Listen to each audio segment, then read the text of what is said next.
Hi, I'm Cheyenne DiMaggio, and I'll be performing two monologues today.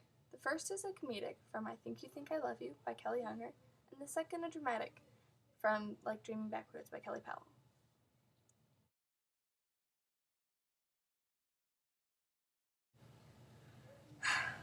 So I take out Mother's ashes, and I recite a line from Shakespeare's Othello. She liked that play. Actually, I don't think she ever saw it, or even read it, anything like it. I never read it.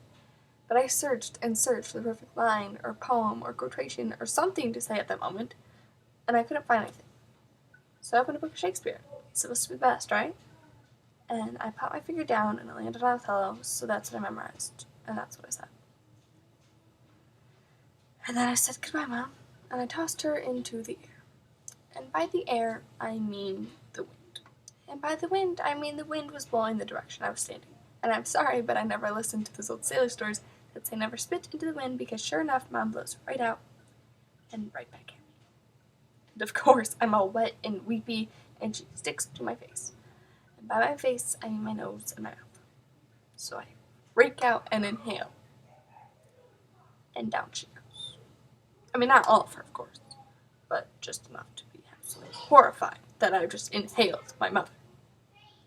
And I'm sure someday that can be used as some beautiful metaphor of how she'll always live inside of me.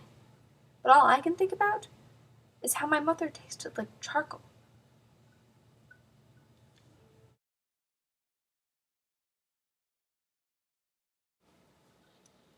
I dropped her off that night, about 1:45. Should have asked her to come over. Or at least if something was wrong. But she seemed normal. Not happy, exactly, but like herself. I met her freshman year. An introduction to British literature. We made each other laugh. She was bitter and cynical, but still really nice. I knew she had depression, but it was weird. We had fun together, you know? I never really made sense of that. That night we went to see a play, and then a midnight movie. I started nodding off through the last half of it, and I'd gotten up early to go running. But I keep wondering, was it something in the movie? Or the play?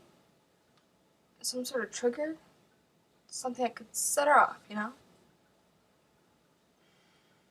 Something I missed. I keep trying to find clues.